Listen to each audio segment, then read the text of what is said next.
Eh bien, bonjour à toutes et à tous. Nous vous retrouvons avec plaisir en direct de la Cité du Vin à Bordeaux pour nos deuxièmes rencontres vin et santé autour du thème cette année vin et santé, ni diable ni bon Dieu, point d'interrogation.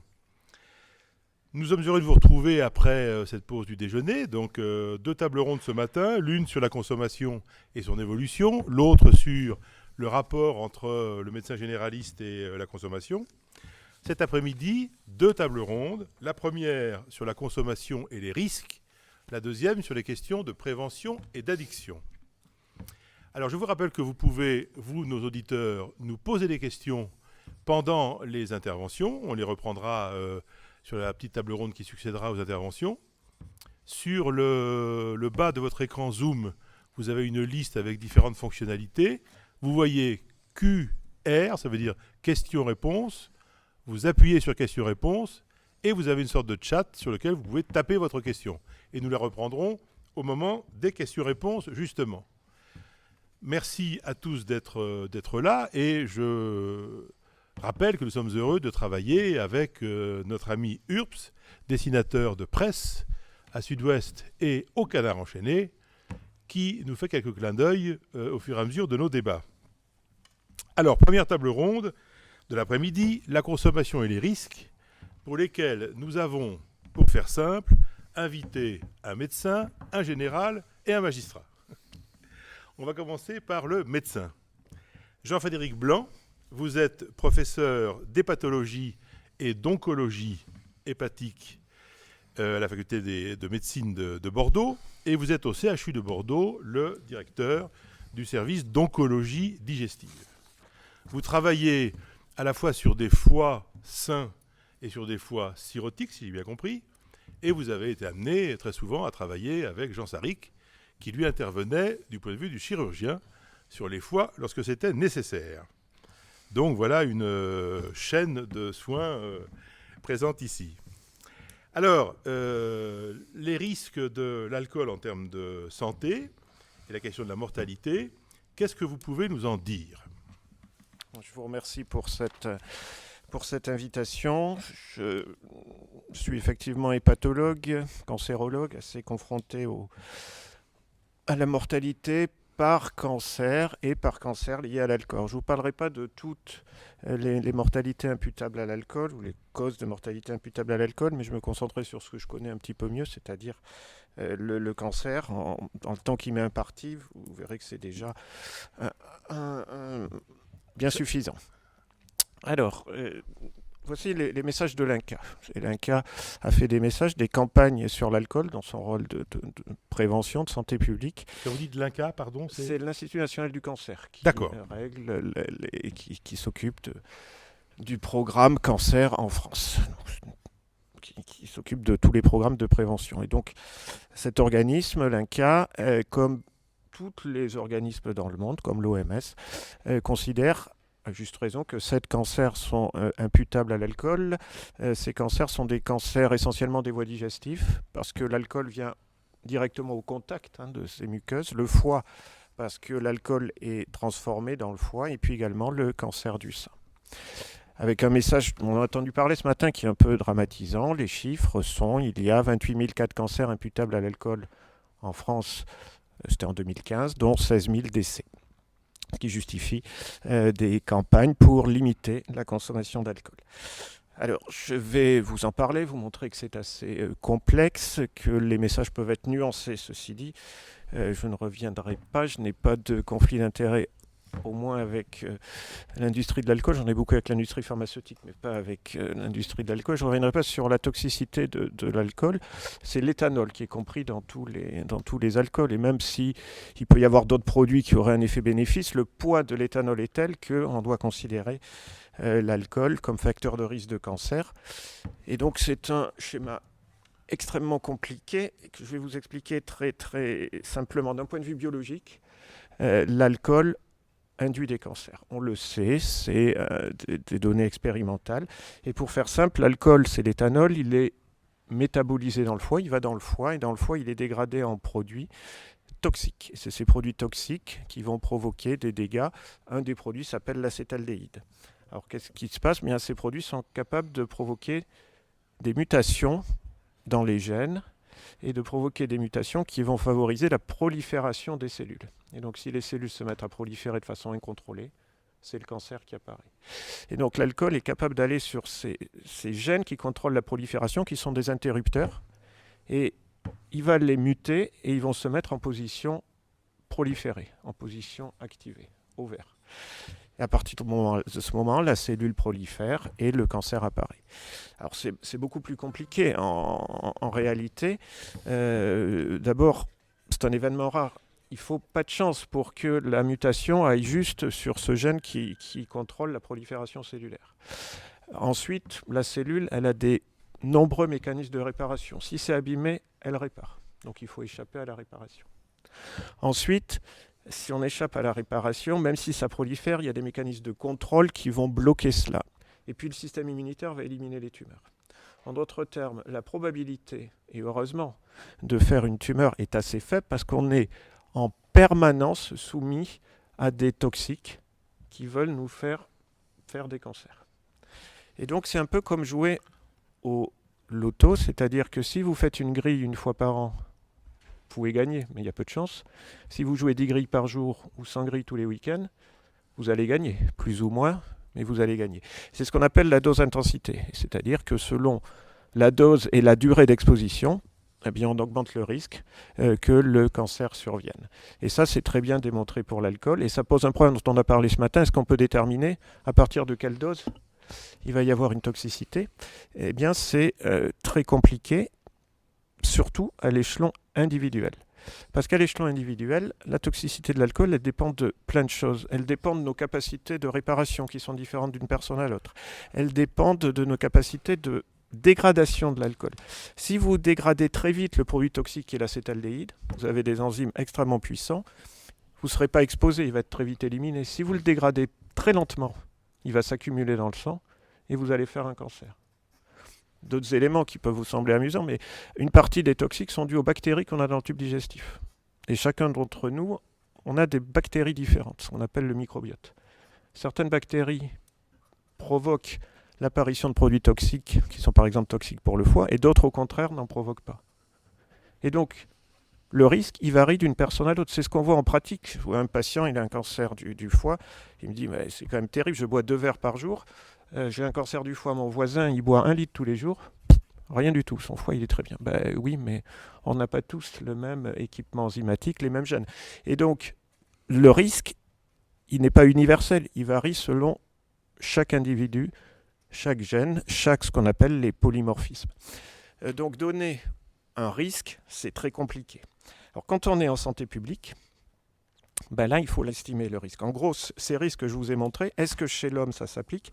Et est-ce que cela provoque un nombre de cancers suffisant pour justifier une campagne et justifier qu'on diminue la consommation d'alcool? Et c'est là que les chiffres sont importants et qu'on a les chiffres du cancer. Alors, on n'est plus à l'échelon de l'individu, on n'est plus dans le microscopique, on est dans le macro, le télescopique, avec des données. Et je vous explique comment ça se passe.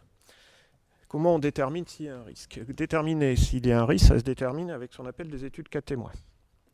Donc on va prendre un exemple simple. Prenez un cancer du côlon, par exemple. On va prendre des centaines de cancers du côlon et puis on va interroger les patients sur leur consommation d'alcool. Puis ensuite, on va prendre des témoins. Les témoins sont des patients qui n'ont pas de cancer du côlon. Et on va les interroger sur leur consommation d'alcool. Et on va voir la différence entre les deux. Et à partir de cela, on va déterminer ce qu'on appelle un risque relatif. Ce risque relatif, c'est le risque de faire un cancer du côlon en fonction de la consommation d'alcool que l'on a. Alors ça semble très simple, en fait c'est très compliqué.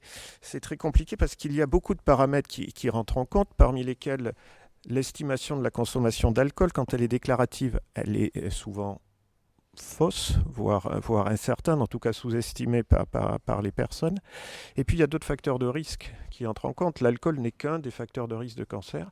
Et les autres facteurs, ils ont un poids qui dépend de la population, de l'âge, du milieu géographique, des conditions socio-économiques. Ce qui fait que quand on fait ces études, pour 10 études, elles donneront 10 résultats différents. Il y a une étude qui vous dira ça augmente le risque de 50%, une qui vous dira bah non, ça n'augmente pas le risque. Il y a même certaines études qui vous diront ah bah non, ça le diminue.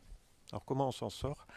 Eh bien, les statisticiens, les épidémiologistes font ce qu'on appelle des méta-analyses. Une méta-analyse, c'est quoi ? C'est prendre toutes ces études, toutes les personnes qui sont dans ces études, les pouler et avoir un plus grand nombre de cas pour avoir une meilleure force statistique et donc donner un risque relatif un petit peu universel. Alors c'est acrobatique parce que ça veut dire partir de données discordantes pour avoir une donnée concordante. Et donc la demi-vie des méta-analyses est assez faible et c'est un point faible des études épidémiologiques, c'est-à-dire qu'on n'est pas très sûr du risque relatif, surtout pour les faibles consommations d'alcool. Mais voilà ce que ça donne.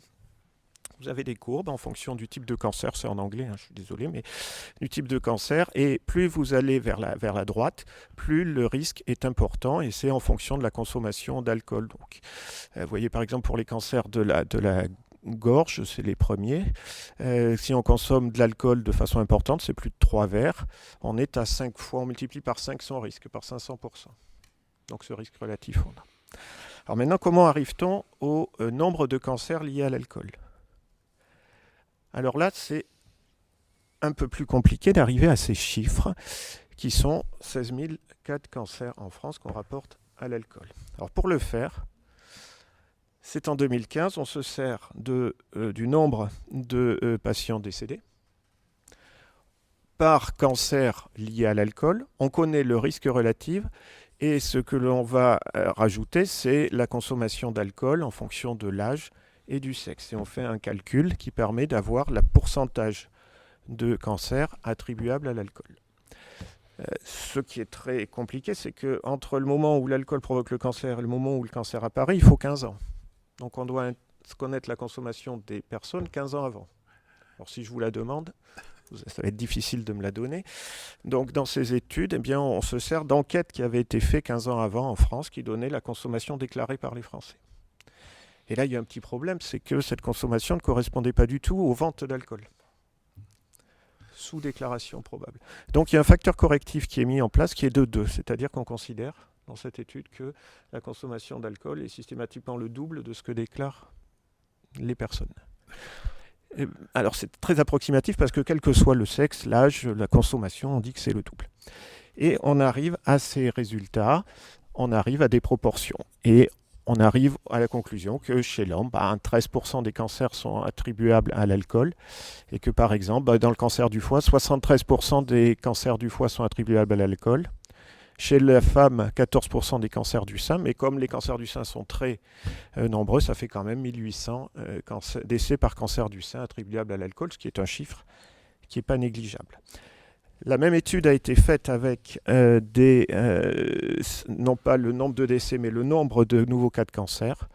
Et si on prend le nombre de nouveaux cas de cancer attribuables à l'alcool, eh bien c'est 28 000. C'est exactement la même méthodologie, les mêmes patients. Alors il y a beaucoup d'approximations. Il y a des parts liées à l'alcool qui sont tout à fait étonnantes dans la mortalité. Par exemple, dans cette étude, on estime que 100% des cirrhoses sont liées à l'alcool en France, ce qui est totalement faux. Donc il y a des raccourcis qui sont faits dans ces études. Ce que je veux dire aussi, c'est que ces études ont été faites à l'échelle européenne, à l'échelle mondiale, pays par pays. Et donc on a des données sur l'Europe. Et le point, à mon avis, très intéressant, c'est qu'il y a 2 grandes études. Une étude faite par la même équipe Shield sur les données de 2015, une deuxième étude faite par des anglo-saxons, ce qu'on appelle le Global Burden Disease. Ils ont pris la même année, les mêmes cancers, les mêmes risques relatifs, les mêmes consommations d'alcool et leur estimation est de 50% de différence sur la part de risque. C'est-à-dire 2 équipes, même données de base, 50% de différence dans l'estimation. Et donc il y a un papier récent qui dit oui, c'est quand même embêtant, hein, le risque il existe, mais on est très très mal capable de l'évaluer. Et leur explication, c'est ce que je vous ai dit, les risques relatifs, surtout sur les faibles consommations, ils sont très incertains parce que la déclaration est pas toujours bonne et puis on ne tient pas compte des facteurs confondants. Et donc pour terminer et pour vous donner un exemple, eh bien j'en ai 3. Un cancer de la gorge est très lié à l'alcool. On est d'accord, toutes les études le montrent et ce sont des études qui datent des années 2000.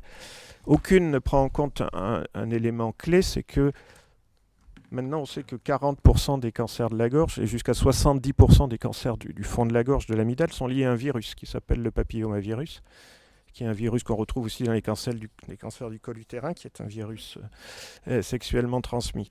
Et donc ça ne le prend pas en compte. Donc on a beaucoup de mal à interpréter cette étude. Après tout, les patients chez qui on dit vous avez bu un verre d'alcool, c'est pour ça que vous faites un cancer, peut-être qu'en fait ils ont le virus simplement et que ce n'est pas lié à l'alcool, mais comme ce n'est pas intégré dans l'étude, on est incapable de le dire. Peut-être que chez ces patients, un verre c'est dangereux justement parce qu'ils ont le virus. Et que s'ils n'avaient pas le virus, la même consommation ne serait pas en cause. Le cancer du sein, alors ça c'est le message qui a fait peur, c'est là qu'on a dramatisé. Le message cancer du sein en France, c'est dès que vous buvez un verre, vous augmentez votre risque de 10%. Ça fait la une des journaux en 2017, c'est le message qu'on voit partout. Octobre rose, pardon, ne buvez pas d'alcool. Alors, quand on regarde ça 10%, comme il y a beaucoup de cancers du sein, ça fait 5000 cancers du sein en Europe, par exemple, imputables à l'alcool quand on boit qu'un verre. Évidemment, ça fait problème de santé publique. Alors, on peut le prendre un peu autrement, et c'est toute la difficulté d'interpréter les chiffres.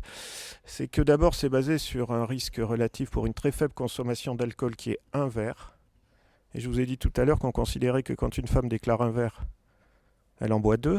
Donc quand on dit dans les études qu'elle boit 20 verres, probablement que c'est un petit peu plus. Donc il faut se méfier. D'autre part, le risque relatif, quand on regarde les méta-analyses, c'est 5%. 5%, ça veut dire qu'elle augmente son risque de 5%. Vous me dites, ça fait beaucoup? Non, ça ne fait pas beaucoup. Prenez une femme de 40 ans. 40 ans, on a 4% de risque de faire un cancer du sein. Si on augmente le risque de 5%, on l'augmente 5% de 4%. C'est-à-dire qu'elle va avoir 4,2% de faire un cancer du sein. Alors quand on présente en disant c'est 5000 cancers du sein imputables à un verre d'alcool, évidemment c'est un message qui passe.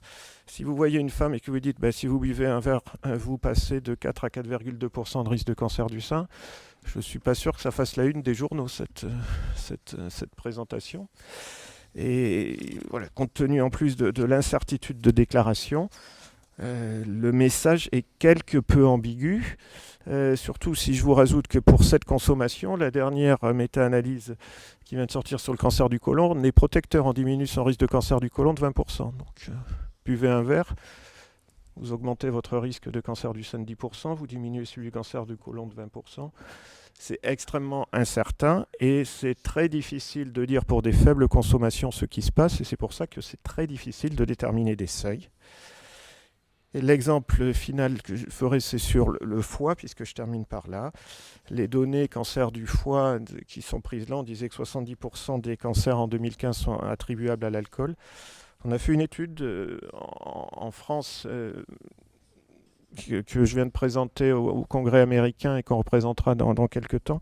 On s'est servi des grandes bases de données de santé, c'est le SNDS dont on a un peu parlé ce matin. C'est-à-dire qu'on est capable d'avoir toutes les données des caisses primaires d'assurance maladie, de sécurité sociale, des hôpitaux, sur une période. Et on sait tout des malades, hein. Les médicaments qu'ils ont pris, la durée de leur traitement, leurs antécédents, leur date de décès s'ils sont décédés. Donc on peut regrouper tout ça. Et on a repéré 21 000 cas de cancer entre 2015 et 2017, cancer du foie. Et on a regardé, ces cancers du foie, la part imputable à l'alcool. La part imputable à l'alcool, c'est la première colonne, c'est 42,7%. Donc c'est pas 70%. Et si l'on regarde encore plus précisément, on se rend compte que dans plus de la moitié des cas, l'alcool n'est pas tout seul.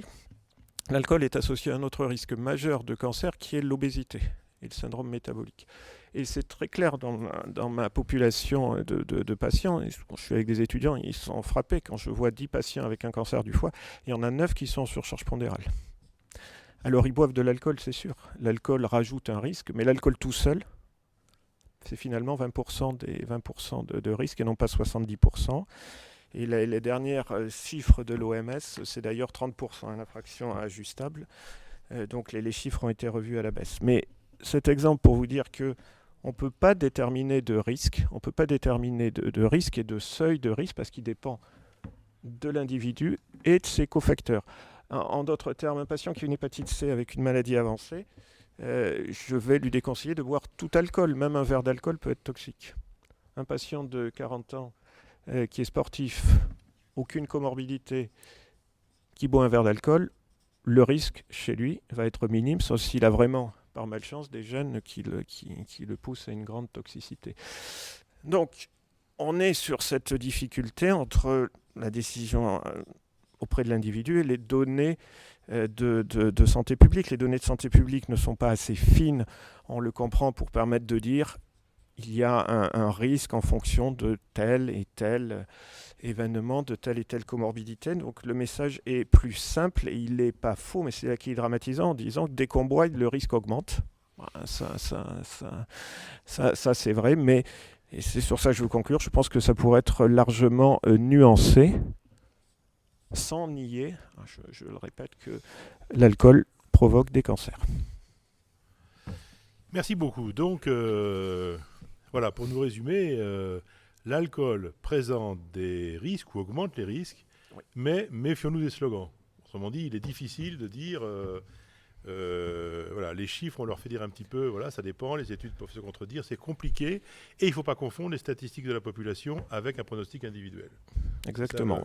Je pense que c'est ce qu'on a dit ce matin, la démarche est dramatisante, c'est une attitude, donc on sort les chiffres qui font le plus peur, hein, la présentation est faite en ce sens. Ce qui, pour un impact de santé publique, est important. Je donne simplement des pistes pour dire que ces chiffres, il faut les voir avec prudence, et en particulier pour le cancer du sein, selon la façon dont on les présente, dire qu'un verre provoque un cancer du sein, c'est chez très peu de patientes et certainement pas chez toutes les patientes dans les études. Ce sont uniquement les études américaines, donc chez les patientes qui sont en majorité avec comorbidité et obèses. On ne trouve pas ce chiffre dans les études européennes. Donc, voilà, il faut prendre de nombreux paramètres en compte. D'accord. Merci beaucoup. Alors après la question des cancers, la mortalité liée au cancer, on va passer maintenant à la mortalité liée à l'accidentologie, à la route. Alors, je vous présente Marcel Capfer, qui est un officier général de gendarmerie. Marcel Capfer, vous avez fait l'école Saint-Cyr à Couët-Quidan. Vous avez fait ensuite l'école des officiers de la gendarmerie nationale à Melun. Vous avez fait une carrière d'officier sur le terrain. Vous avez commandé une compagnie, c'est-à-dire une centaine de gendarmes à Béthune. Puis vous avez commandé un groupement, c'est-à-dire 650 gendarmes à Toulon. Puis vous avez commandé une légion, c'est-à-dire 4000 gendarmes, c'était la légion d'Aquitaine à Bordeaux. Donc on voit la progression. Vous avez fait un petit tour à l'état-major pendant 2 ans. Et puis après, vous avez été nommé commandant militaire du Palais du Luxembourg, c'est-à-dire du Sénat, où vous aviez en charge à la fois la sécurité et le cérémonial. Bon. Donc vous avez une expérience extrêmement importante du terrain, pour avoir commandé des compagnies de gendarmerie sur le terrain, donc sur la police de la route. Et vous vous appuyez sur les statistiques disponibles, mais aussi et surtout, c'est ce qui nous intéresse, sur votre expérience personnelle et sur votre vécu personnel. Alors, qu'est-ce qu'on peut dire de l'alcool et de l'accidentologie ? Alors, tout d'abord, quelques précautions oratoires. Je suis un petit peu pris de la gorge et du nez. Ensuite, je voulais intervenir en succédant au professeur Blanc, que nous allons redescendre de quelques milliers de mètres et fouler le sol des vaches. Et du macadam, de la route. Je ne suis pas effectivement un scientifique, je suis un praticien, un homme de terrain, même si j'ai passé quelque temps à l'état-major. Je précise aussi que si je l'ai été un jour, je ne suis plus aujourd'hui un expert de la sécurité routière, mais enfin bon, j'ai quand même pratiqué ce fléau social pendant de nombreuses années et j'ai eu l'occasion de voir de mes yeux les dégâts qu'occasionne l'accidentologie routière. Cela étant, aujourd'hui, c'est un thème qui ne fait plus la une des journaux.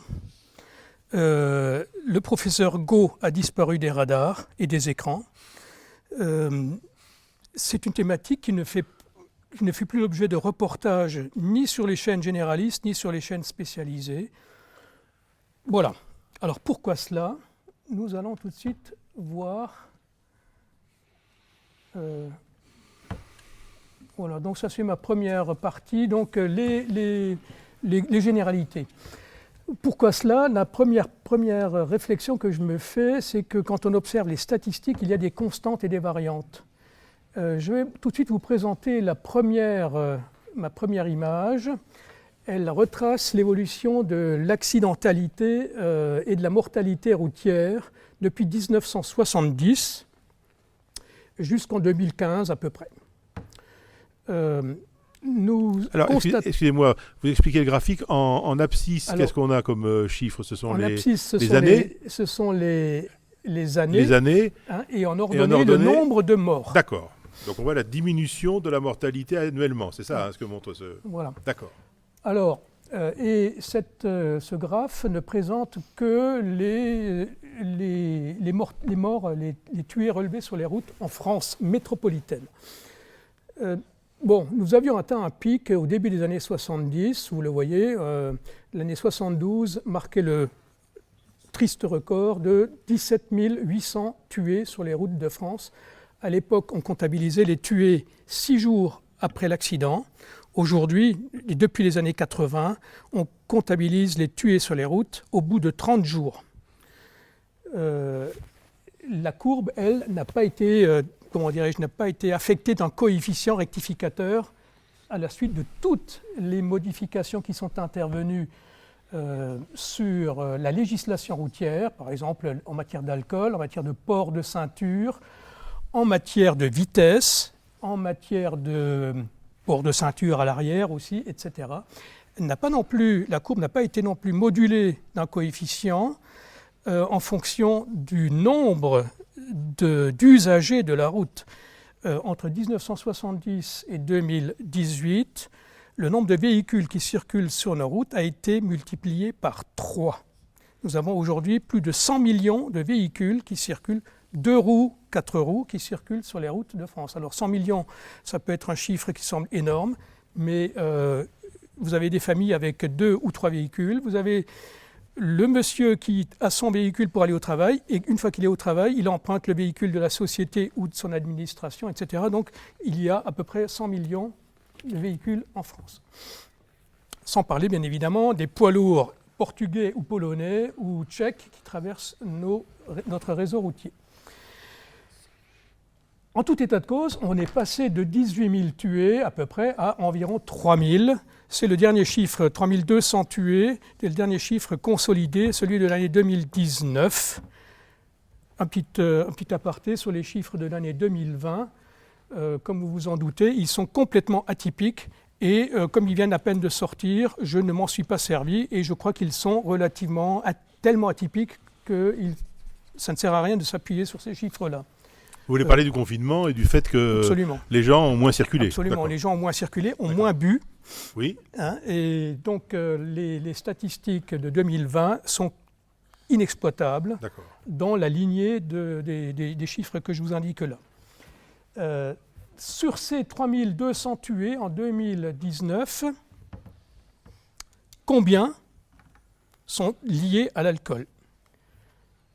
Eh bien, la première cause de mortalité sur les routes en France, c'est la vitesse. La vitesse est systématiquement un facteur aggravant de la mortalité routière et dans les statistiques officielles, 1/3 des accidents est directement lié à la vitesse. Elle peut être combinée, bien sûr, avec d'autres facteurs. Parmi ces facteurs, vous avez l'alcool. L'alcool vient en tant que facteur individuel en deuxième position à égalité avec les refus de priorité, avec à peu près un cinquième, 20 à 22% des accidents mortels sont liés à l'alcool ou à un refus de priorité. 2 remarques. Ces statistiques liées à l'alcool, donc les morts liées à l'alcool.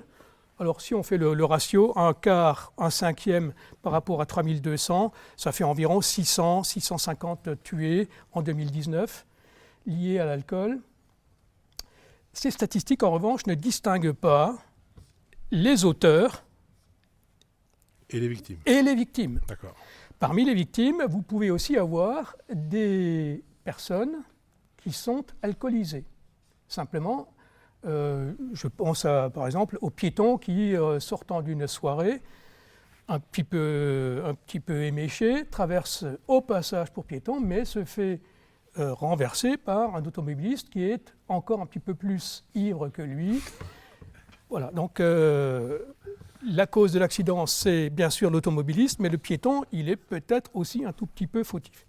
On ne sait pas distinguer le nombre de tués, victimes et auteurs. Deuxième remarque, tout de suite, c'est qu'à ce stade, au moment du constat effectué par les forces de police ou de gendarmerie sur les lieux d'un accident, nous ne sommes pas capables, en 2021, de discriminer quel type d'alcool est en cause. Ce n'est pas l'objet des investigations. Les investigations doivent déterminer un taux d'imprégnation alcoolique. Point.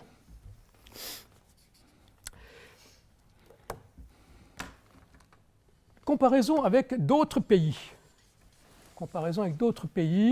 Cette carte, ce planisphère illustre la très grande hétérogénéité des tolérances, d'imprégnation alcoolique au volant selon les pays. Ce que dit la loi. Ce que dit la loi, c'est-à-dire que dans les différents pays au monde autorisent un taux d'alcool qui est tantôt très voisin de 0, voire 0, tantôt, et ça peut aller jusqu'à 0,6, 0,8 grammes d'alcool par litre de sang. Les couleurs, là, elles représentent le rouge, par exemple. Le rouge est un... Alors écoutez, j'ai même du mal à relire, ça doit être 0,6. Hein, c'est 0,6. D'accord. Et les États-Unis, l'Amérique du Nord? Et l'Amérique du Nord, écoutez, nous allons le déchiffrer, ça doit être 0. Bon, écoutez, je n'arrive pas à lire. D'accord. Je suis désolé. Donc, ce que je voulais illustrer, là, cette carte voulait illustrer surtout... 0,09. Si vous voulez, chaque pays a sa façon de voir les choses. Faible. Alors, si, aux États-Unis, ce qu'il faut retenir, c'est que c'est une réglementation par État. Oui. Hein, donc, il y a une réglementation fédérale, mais il y a aussi des réglementations par État.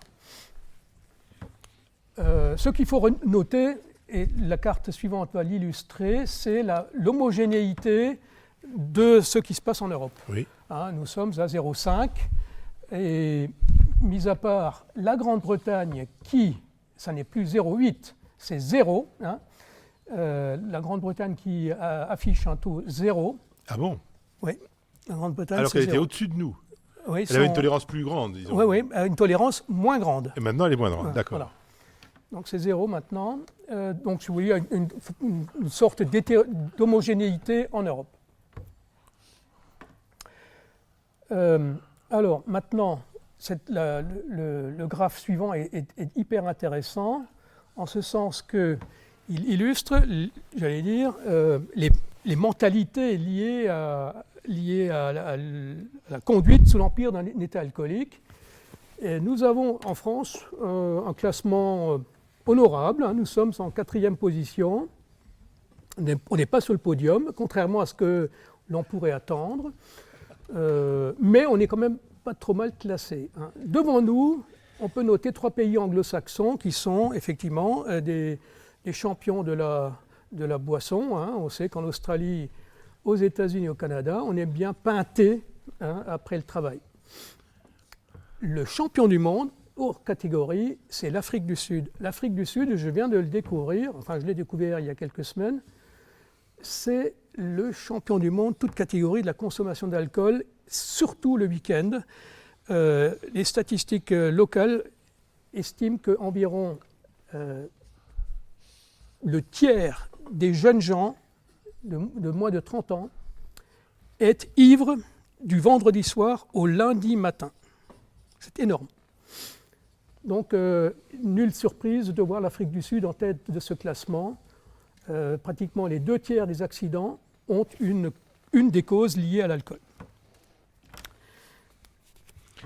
Voilà. Alors notre ami du Québec, que nous allons recevoir tout à l'heure, nous expliquera qu'il se démarque de l'ensemble du Canada en ayant de bien meilleurs résultats. Autrement dit, le Canada qui est second dans votre tableau, le Québec est un peu à part, dit-il, grâce à son action. On verra ça tout à l'heure.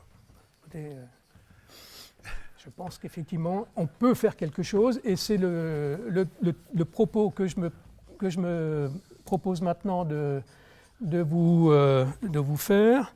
tenir sur l'action de l'État, enfin l'action des services de l'État, notamment donc la magistrature, mais aussi la police, la gendarmerie, voire d'autres services. D'une façon générale, l'action de l'État comporte deux volets, un volet préventif et un volet répressif. Le volet préventif, je vais passer très rapidement, c'est surtout, j'appelle ça la peur du gendarme. Hein. Je ne prêche pas là pour ma paroisse, mais c'est l'expression consacrée. Les gens, quand ils prennent le volant avec un petit peu d'alcool, ils ne se sentent pas très rassurés. Et quand ils voient un képi ou une camionnette avec un gyrophare, on a tendance un petit peu à se garer et puis à faire semblant de ne pas conduire ou des choses comme ça. On évite, on a peur. Moi, je trouve ça bien. Le nombre d'appels de phare que je vois quand je circule me montre que cette peur du gendarme marche bien. Alors évidemment, on peut polémiquer sur le civisme de cet acte. Hein, est-ce que c'est vraiment un acte civique ou est-ce que ça ne permet pas aussi à des malfaiteurs, à des truands, à des trafiquants de drogue d'échapper à un contrôle par la police ou par la gendarmerie? C'est un autre problème. Le volet répressif, je ne veux pas vous asséner des chiffres et des centaines de chiffres, parce qu'il y en a énormément, mais il est important, dans le sujet que nous traitons, de savoir que la lutte contre le fléau passe par les contrôles que nous faisons au bord de la route ou lors des accidents, par exemple, c'est les dépistages de l'imprégnation alcoolique. Je me suis sur la petite diapo suivante. Oui. Non, c'est pas ça encore. C'est pas ça. Non, j'ai pas de diapo, parce que je veux pas faire pas mettre trop de chiffres. J'ai rendu visite à mon homologue de la région, enfin mon successeur de la région Aquitaine, là, pour préparer cette petite intervention. En 2019, la gendarmerie a fait 1 million de dépistages, en région Aquitaine, 1 million de dépistages pour environ 20 000 positifs. 1 million de dépistages pour 20 000 positifs. Vous parlez de dépistage alcool. D'accord. Alors, est-ce que c'est suffisant? Est-ce qu'il faudrait en faire plus? Est-ce que... Voilà, bon, il y a un débat là-dessus. On doit être plus sévère ou moins sévère, je ne sais pas. 20 000 positifs, c'est quand même pas mal. Oui, sur 1 million. Les sanctions, alors bon, les sanctions, je vais passer vite parce que M. Regaldo certainement abordera cette problématique. Ça entre évidemment dans le travail, le rôle de l'État, de sanctionner les infractions. Alors d'un côté, vous avez les sanctions administratives, le retrait de permis, etc., le retrait de permis, le retrait de points, et vous avez les sanctions pénales, l'amende notamment, ou la confiscation du véhicule, etc. Je passe rapidement. Il y aura peut-être des questions là-dessus tout à l'heure. Dans le rôle de l'État, j'évoque aussi rapidement deux petits à côté. L'État légifère ou réglemente, par exemple, la détention d'un éthylotest à bord de la voiture, qui était une façon préventive de limiter la conduite en état alcoolique. L'éthylotest l'éthylotest, il peut être portable. Hein. Normalement, on est censé aujourd'hui avoir chacun un éthylotest à bord, non périmé. Mais il existe aussi maintenant des dispositifs intégrés dans le véhicule, c'est-à-dire vous ne pouvez démarrer votre véhicule que si l'éthylotest est négatif. Alors ça marche plus ou moins bien, je crois que certaines marques suédoises sont très en avance sur ce terrain-là. En France, on est encore au balbutiement. Le deuxième système que je voulais évoquer, c'est la récupération des points. un problème sur lequel je n'entrerai pas dans les détails, mais vous le savez bien, c'est un problème très complexe. Faut-il accélérer la récupération des points? Faut-il la ralentir, etc. Pour être plus dissuasif, évidemment, il faudrait ralentir. Maintenant, le consensus social exige parfois qu'on facilite la récupération des points. Mon deuxième grand volet, c'est je voudrais aborder je vais essayer, parce que quand j'entends les spécialistes de l'addictologie et de l'alcool en parler, je suis un petit peu un béotien, enfin j'ai l'air d'être un béotien. Quels sont les effets? Je vais essayer de définir une typologie de l'alcool au volant. C'est bien téméraire de ma part. Enfin bon, je vais essayer. Quels sont les effets de l'alcool sur le conducteur? Sans chercher à empiéter sur M. Regaldo tout à l'heure, je voudrais simplement ici dire que l'alcool a d'un côté un effet euphorisant, il désinhibe celui qui en a consommé. Pendant un certain temps, la personne qui a consommé de l'alcool est dans un état d'euphorie, se sent un surhomme, a du mal à prendre conscience de son état et surévalue ses capacités. Dans une deuxième phase, à mon sens, l'alcool inhibe, c'est-à-dire ralentit les fonctions motrices, favorise l'assoupissement, si ce n'est l'endormissement, etc. Donc, on en arrive à une deuxième partie de mon essai de typologie. Quelle est la physionomie des personnes qui conduisent aujourd'hui en France par rapport à l'alcool? Alors, évidemment, tout ça, ça repose sur des statistiques assez compliquées, assez discutables. Tout d'abord, on boit plus la nuit que le jour, on boit plus le week-end qu'en semaine, on boit plus en été qu'en hiver. Ce sont ces trois périodes, la nuit, le week-end, l'été, qui sont statistiquement les plus accidentogènes et où on retrouve le plus l'alcool. Par ailleurs, quelle est la qualité, entre guillemets, des personnes concernées? Pour ma part, je vais très très schématiser mon propos. Mon expérience me montre qu'il y a deux types de personnes qui sont consommateurs d'alcool. D'un côté, les alcooliques et de l'autre côté, les alcoolisés. C'est très très schématique ce que je dis. Mais bon, ça correspond à mon expérience. Je vais vous raconter une anecdote ou deux anecdotes concernant la première population, les alcooliques. Jeune officier à Béthune, je faisais partie de la commission de suspension du permis de conduire présidée par le sous-préfet local. Et un matin, nous voyons arriver un monsieur, il était 9h30, quelque chose comme ça, et tanguant légèrement, pour ne pas dire beaucoup. Et tout de suite, je fais un petit coup de coude au sous-préfet. Je lui ai dit, c'est le sous-préfet, celui-là, à mon avis, il est mûr. Bon, je la fais courte. Ce monsieur s'était présenté pour qu'on examine sa situation par rapport au permis de conduire. Il était bourré à 9h30 du matin et il venait d'une petite ville à côté, Neu-les-Mines. Donc il avait fait 30 km avec sa bagnole, complètement bourré. Enfin, lui avait l'impression certainement d'être à jeun, parce qu'on lui a posé la question, quoi. Qu'est-ce que vous avez pris au petit déjeuner? Il avait 3 verres de vin, quoi. Voilà. Il démarre la journée avec 2 grammes ou 2,5 grammes d'alcool dans le sang. Record battu, il y a quelques années en arrière, retour à Blaye, du côté de Blaye en Gironde. Là, c'était en plein après-midi, à 15h.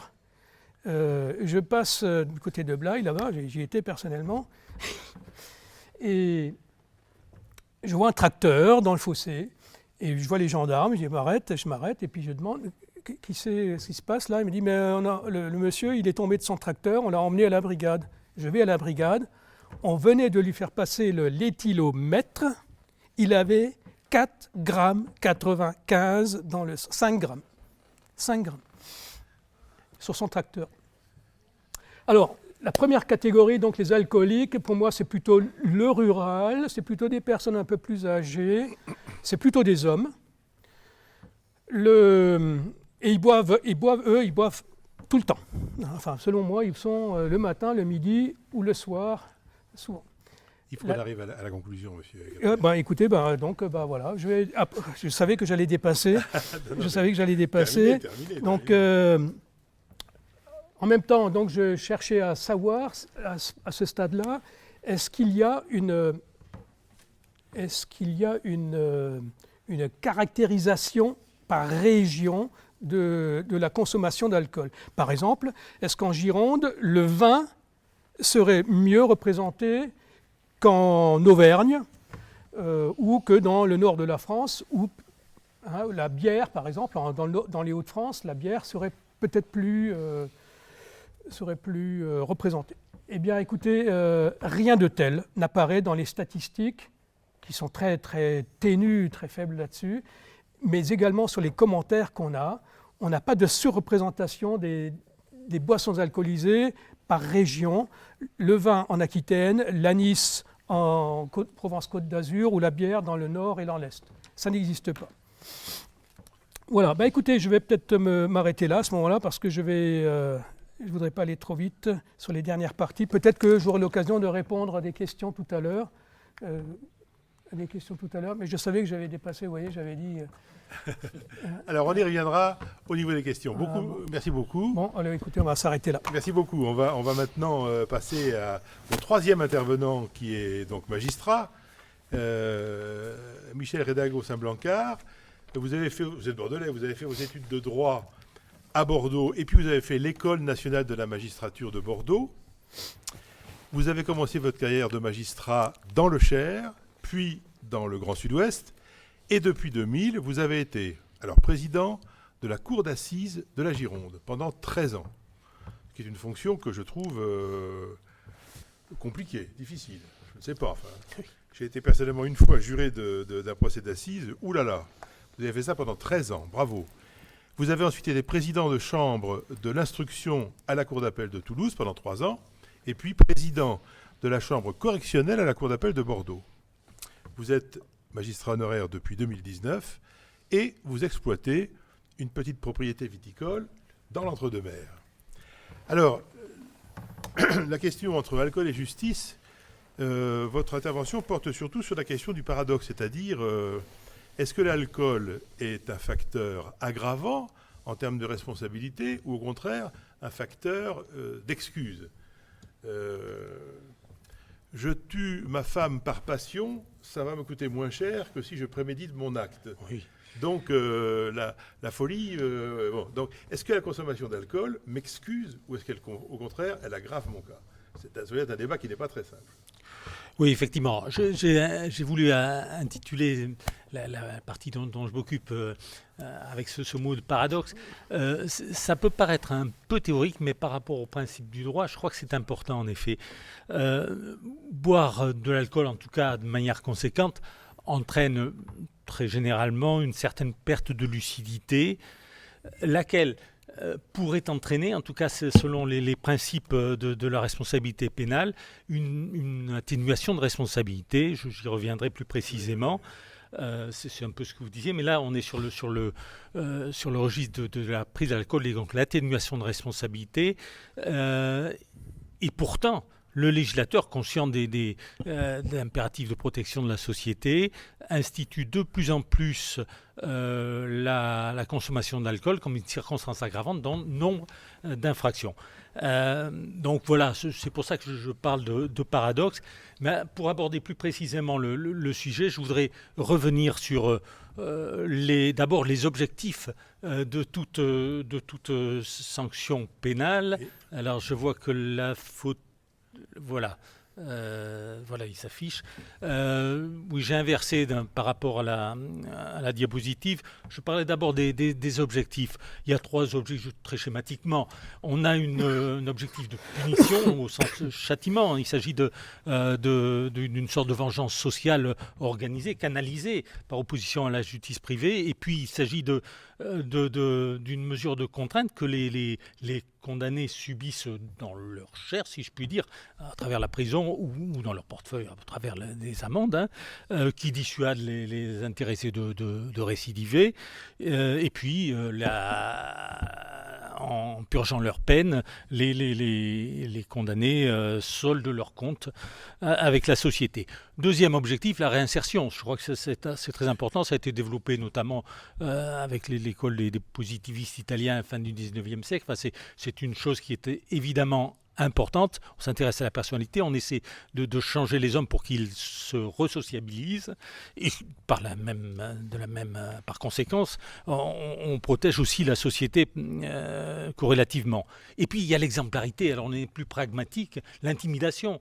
Il s'agit de dissuader l'intéressé de recommencer et puis aussi de montrer la justice est publique, de montrer aux gens si on commet des infractions, on est sanctionné. Voilà, ça, c'est les objectifs. Alors on juge des faits, il faut les connaître précisément en recherchant. Je parlais de l'alcool. Parfois l'alcool est présent mais n'est pas la cause première de l'accident. Tout ça, je crois qu'il faut le peser au moment de prendre la sanction. Et puis il faut prendre en considération les conséquences des infractions sur les victimes, sur le trouble à l'ordre social, et puis évidemment la personnalité de l'auteur de l'infraction. Alors, il faut donc doser tout cela, et je voudrais revenir donc sur la contradiction qui a été mon point de départ. Donc, une prise conséquente, voire massive d'alcool par un individu, peu avant qu'il commette des faits susceptibles de constituer un acte de délinquance, a donc pour conséquence d'altérer ou d'abolir parfois même son discernement ou le contrôle de ses actes, ce qui est susceptible de donner lieu, par l'effet de l'article 122, on y reviendra, une diminution de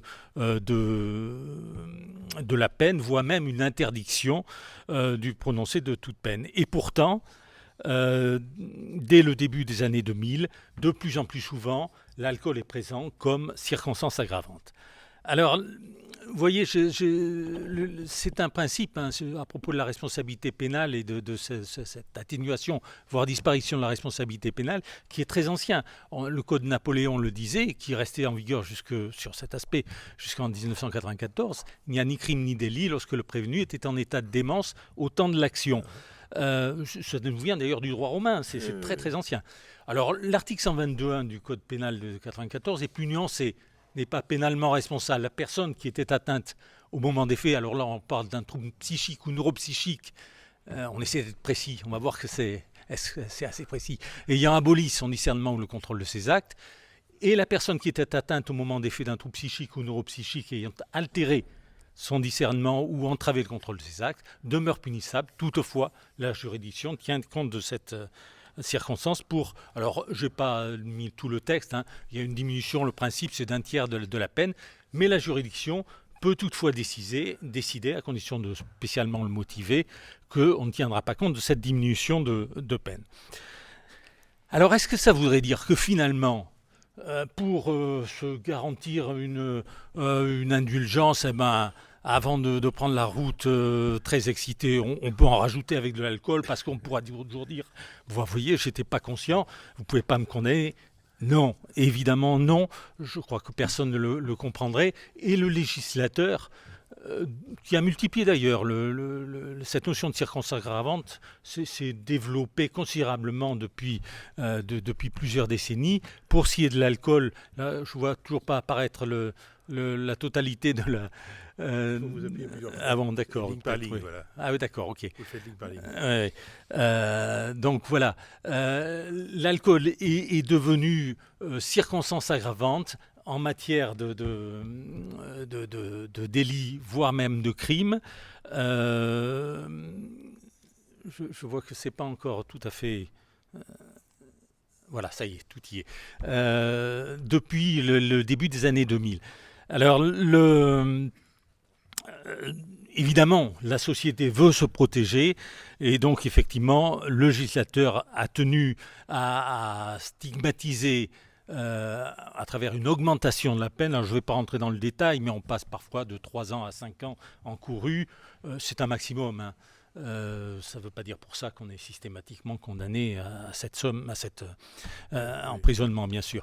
Mais alors, c'est parfois bien difficile de contrôler l'alcoolémie des intéressés. Alors, en matière d'accidents sur la route, bien souvent, c'est assez simple parce que les constats sont faits immédiatement. Parfois, c'est beaucoup plus compliqué. Alors, la circonstance aggravante est présentée sous plusieurs formes, soit effectivement un taux d'alcoolémie qui dépasse les normes, de 0,5 en effet, voire 0,2 d'ailleurs pour les jeunes conducteurs ou les conducteurs de transports en commun. Lorsque c'est pas possible de faire des constats comme ça, soit parce que l'intéressé refuse de s'y prêter, et dans ce cas, on retient quand même la circonstance aggravante d'avoir refusé de se prêter au contrôle sur son alcoolémie, ou alors lorsque c'est plus possible parce que c'est trop éloigné, mais qu'on a les éléments pour dire que manifestement il était ivre, on part d'ivresse manifeste. Alors, pas de distinction entre alcool et vin. Alors ça, c'est quelque chose qui est revenu tout au long de la journée jusqu'à maintenant. C'est vrai qu'on peut le regretter. C'est vrai que, en fait, le rôle de l'alcool, les effets de l'alcool en termes de perte de lucidité ne distinguent pas parce que les alcools sont plus ou moins forts, mais ce qui compte, c'est l'absorption d'alcool. Donc, effectivement, on peut comprendre que ce soit pas distingué. Maintenant, c'est vrai que intellectuellement, on aimerait bien qu'on puisse... je crois qu'on a pas mal d'amateurs de vin, de bon vin d'ailleurs. Donc, on y reviendra. Je note également d'ailleurs que cette circonstance aggravante qu'on retrouve avec l'alcool, on la retrouve parallèlement avec les stupéfiants également, hein. Voilà, donc alors peu à peu, donc cette circonstance aggravante est arrivée. Les homicides involontaires par conducteur de véhicules terrestres à moteur, je parlais d'homicide sur la route, hein, des blessures involontaires dans les mêmes circonstances, des violences volontaires, hein, là, sans l'alcool dans ces circonstances est une circonstance aggravante, atteinte sexuelle sur mineur de 15 ans, agression sexuelle, et même en matière criminelle de viol, ça c'est une dernière étape, hein, même en matière criminelle, l'alcool peut être une circonstance aggravante. Alors, je crois qu'on est obligé de s'intéresser évidemment aux statistiques. Alors, vous voyez, ce premier schéma, je le présente, on a l'impression qu'il était lisible, mais le second sera peut-être un peu plus lisible. Vous avez 3 années, hein, c'est les statistiques sur la cour d'appel de Bordeaux, hein.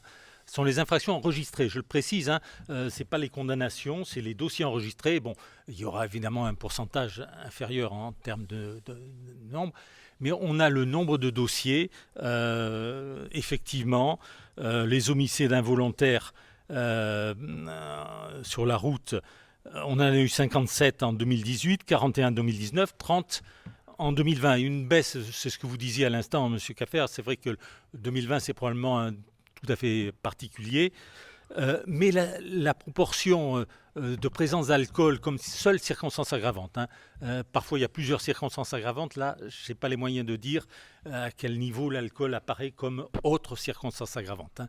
Mais tout de même c'est assez faible et vous verrez la statistique suivante, je vous la passe tout de suite.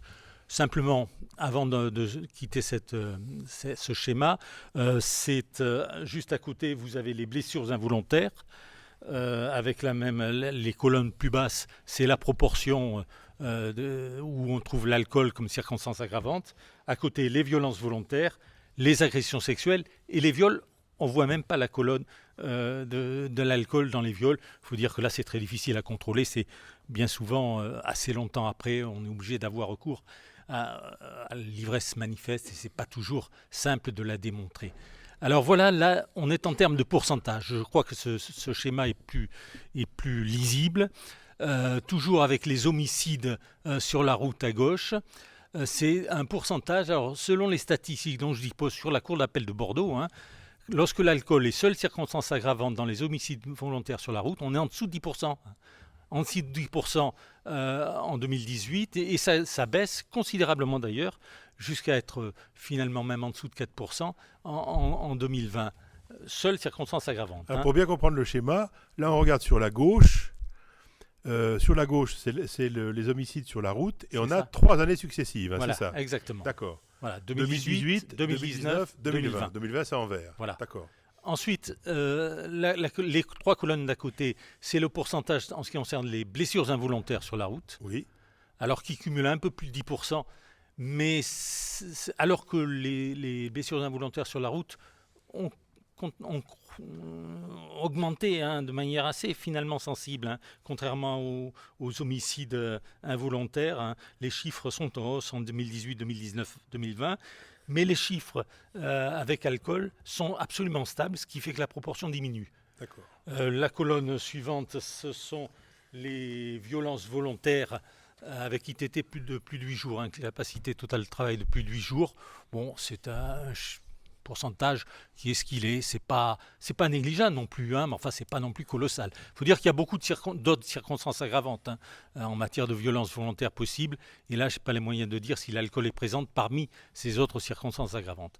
Les agressions sexuelles, on voit que là, par contre, l'alcool est plus présent, notamment en 2020. Alors, est-ce que le confinement a pu jouer un rôle à cet égard? Là, on monte à 4%, c'est ça? Là, en on 2020. monte à 4%, voilà, c'est ça. En matière de viol, c'est très faible, même, il faut le dire. Voilà ce qu'on peut dire à propos de cette importance de l'alcool au travers des circonstances aggravantes lorsque la loi le prévoit comme une possibilité. Alors, je parlais du paradoxe et j'arrive à la dernière partie. Comment dépasser ce paradoxe? Comment juridiquement concilier les préoccupations contradictoires de notre droit, les principes relatifs aux limites de la responsabilité pénale et la nécessité de se montrer sévère pour protéger la société par rapport à ceux qui s'alcoolisent de manière excessive. Alors, tout d'abord, je crois qu'il faut bien savoir que lorsqu'il s'agit de réfléchir sur la responsabilité pénale, le juge, certes, statue, mais après avis important, motivé, expliqué d'experts psychiatres notamment en matière d'atténuation ou d'abolition du discernement. On a des experts psychiatres qui travaillent sur le dossier. On pourrait également observer, je ne reviens pas sur la diapo sur l'article 122.1 du Code pénal, mais je vous rappelle que le juge peut toujours décider, à condition de le motiver, de passer outre l'obligation théorique de diminuer une peine lorsqu'on a une atténuation de responsabilité. Ceci dit, il faut dans ce cas le motiver. Donc on en revient au point de départ, comment faire pour le motiver ? J'évoque, mais simplement et en 2 mots, le cas du délirium tremens. Alors, je ne suis pas médecin, évidemment, mais disons que le délirium tremens, je le mets tout à fait à part parce que c'est plus lié, me semble-t-il, à un problème de manque par rapport à un alcoolie chronique. Et donc, je pense que ça n'a pas véritablement... On a abouti à des décisions d'irresponsabilité dans des cas de délirium tremens, mais on peut le comprendre. Je crois que c'est tout à fait à part. Alors, on a parfois utilisé la notion de conscience que peut avoir eu ou non l'auteur des faits, des conséquences d'une prise d'alcool sur son comportement et donc des risques sociaux qu'il fait courir. Alors, certaines décisions ont considéré que si l'intéressé n'avait pas conscience des risques d'une prise d'alcool sur son comportement, il pouvait à ce moment-là se prévaloir de la diminution de peine ou même de l'irresponsabilité, alors que dans le cas contraire, s'il savait pertinemment à quoi il s'exposait et les risques qu'il faisait courir, il ne pouvait pas s'en prévaloir. Ceci dit, il est difficile de suivre ce raisonnement, alors que lorsqu'il est question des circonstances aggravantes qui ont été dictées par la loi, il n'y a pas du tout de question de savoir si on savait que l'alcool allait entraîner des conséquences. C'est objectivement une circonstance aggravante. Donc je crois que ce raisonnement est difficile à soutenir. Certains, c'est pour ça que je faisais allusion à l'article 122.1 qui était beaucoup plus précis, on parle de troubles psychiques ou neuropsychiques. Alors certaines décisions ont dit, oui mais une altération ou une abolition du discernement, on ne peut pas dire que c'est un trouble psychique ou neuropsychique. Bon, alors là, je suis évidemment pas compétent pour dire si ce raisonnement tient la route ou pas, mais je pense qu'en tout cas le législateur de 1994 n'avait pas pensé à savoir si l'alcool, ça correspondait, les conséquences d'une prise d'alcool, c'était un trouble psychique ou neuropsychique. Les psychiatres, lorsqu'on les interroge, parfois, c'est même pas qu'ils bottent en touche, c'est qu'ils font abstraction de l'alcool dans leur analyse sur une éventuelle altération du discernement. C'est pas très satisfaisant, mais en fait, ça aboutit à prendre en compte ce qui est la solution, je pense, pour dépasser la contradiction. On en revient aux Romains, nemo auditur propriam turpitudinem allegans. Personne ne peut se prévaloir de sa propre turpitude, de sa propre faute. C'est-à-dire qu'en fait, lorsque le cas se présente, le plus souvent, les juridictions disent vous ne pouvez pas demander à bénéficier d'une diminution de peine, voire d'une irresponsabilité, alors que vous êtes mis, vous, dans cette circonstance sciemment ou pas sciemment ou moins sciemment, mais en tout cas, c'est bien votre faute si vous êtes trouvé dans cette situation. Alors, je crois que c'est finalement l'argument qui est peut-être le plus convaincant. Je vous dis franchement, moi, ce qui me gêne un petit peu dans cet argument, en tout cas lorsqu'on parle de vin, c'est qu'on assimile boire du vin à une turpitude. Ça, quelque part, ça me gêne un peu. Mais enfin, je dois reconnaître que c'est quand même l'argument le plus convaincant. Néanmoins, c'est toujours, bon, là, c'est un principe général du droit, mais c'est pas la loi. Alors bon, de plus en plus de voix disent qu'il faudrait que le législateur le dise clairement, qu'on dise que reste pénalement responsable celui dont le discernement est altéré ou même aboli, lorsque cette minoration de son discernement est la conséquence d'un comportement personnel fautif tel que la consommation volontaire d'alcool ou de drogue. Voilà, alors ces débats sont, je pense, importants sur les principes, mais les cas sont rares tout de même, où les décisions d'irresponsabilité liées à une prise d'alcool sont prises. Mais c'est vrai que lorsque ça se présente, c'est très difficile à admettre pour les victimes. Je crois que faut être très prudent quand on manie ces raisonnements qui paraissent abstraits, mais il faut respecter vraiment les drames que représentent les conséquences de ces situations. Je crois qu'il ne faut pas oublier que le juge... J'allais dire, et c'est heureux. Bon, il y a eu une période où le juge avait une décision plus encadrée, mais on est très libre dans le choix de la peine. Et je crois qu'il est important, et j'y reviens, de prendre en compte vraiment la spécificité de chaque situation. Et je conclus là vraiment. Je voulais souligner simplement, je n'ai pas besoin de le faire d'ailleurs, que la nature humaine est complexe. Toute régulation sociale, qu'elle soit réglementaire, morale ou judiciaire, doit être nuancée, doit prendre en compte les données de fait et de personnalité avec la plus grande précision. À cet égard, les pistes ouvertes par la justice prédictive me paraissent avoir leurs limites. Je crois qu'il faut, moi personnellement, je crois qu'il faut s'en féliciter. Je voudrais dire aussi qu'il faut peut-être éviter de sacrifier de manière excessive au nom d'un principe de précaution qui est loin de répondre à toutes les aspirations humaines, l'espace de liberté de chaque individu, dont chaque individu doit pouvoir profiter, même parfois en sortant des normes, pour espérer s'épanouir et apporter ce qu'il a apporté à notre monde. Chaque situation appelle une réponse propre, respectueuse des principes du droit pénal, protectrice de la société, mais aussi qui puisse ne pas être inutilement castratrice des libertés fondamentales, dont celle de bénéficier avec modération des bienfaits d'une boisson, je parle du vin, qui a traversé les millénaires et qui a permis à tant de génies d'épanouir leur inspiration pour le bonheur de l'humanité. Voilà. Merci beaucoup de cette belle conclusion. Alors, merci à tous les trois pour vos 3 points de vue très intéressants et complémentaires sur la consommation d'alcool et ses risques. On va maintenant consacrer quelques minutes au débat et nous avons reçu de votre part, à vous les auditeurs, quelques questions. Alors, j'ai le témoignage d'un caviste qui est aussi un rugbyman, donc qui va bientôt regarder le match de Bordeaux-Bègles contre Clermont qui commence dans 6 minutes. Alors, il nous a posé une question juste avant. Dans son entourage, les personnes sont plus agressives avec les alcools forts qu'avec le vin. Le problème n'est-il pas aussi sur le type de boisson consommée ? C'est un constat de terrain que l'auditeur nous propose. Autrement dit, ce caviste rugbyman nous dit les comportements agressifs, de son point de vue, sont plutôt le fait de consommation d'alcool fort que de consommation de vin. Est-ce que l'un ou l'autre veut réagir ou Moi, mon réflexe, c'est qu'on progresse plus vite dans le taux d'alcool dans le sang avec des alcools forts. D'accord.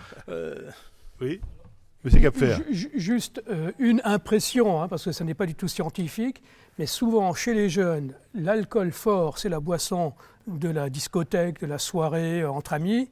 Elle est très souvent accompagnée de cocktails avec des boissons énergisantes qui constituent effectivement peut-être l'élément agressif souligné par le caviste. D'accord.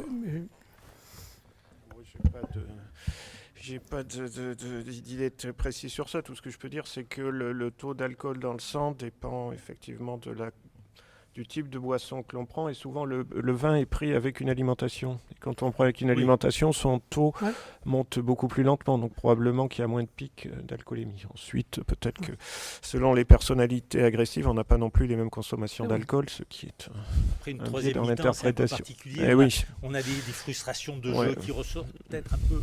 Le rugby, c'est... En effet, l'enquête du Crédoc ce matin nous montrait que, de fait, la consommation de vin était plus fréquente au moment des repas, et des repas familiaux ou des repas festifs entre amis. Alors voilà une question pour monsieur le professeur Blanc. Dans une cirrhose d'origine alcoolique, quelle est la part réciproque, ou respective peut-être, de l'alcool et des cofacteurs défavorables, c'est-à-dire par exemple le tabac ou le poids?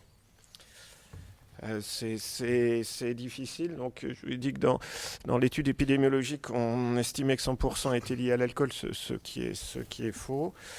Les études ont longtemps oublié de prendre en compte tout ce qui est lié à l'obésité. C'est beaucoup plus récent. On va dire que les virus représentent 20% les virus seuls, c'est 20% des cirrhoses. La stéatohépatite sans alcool, ça doit être à peu près 20%. Et donc, dans 50% des cas, on va trouver de l'alcool. Pas toujours seul. L'alcool seul, je pense qu'actuellement, on peut imaginer que c'est plutôt de l'ordre de 1/3 des patients, ce qui reste important. Plutôt 1/3. Seul. D'accord. Mais associé, c'est beaucoup plus. L'hépatite C plus alcool, ça va bien sûr faire plus de cirrhose qu'hépatite C tout seul.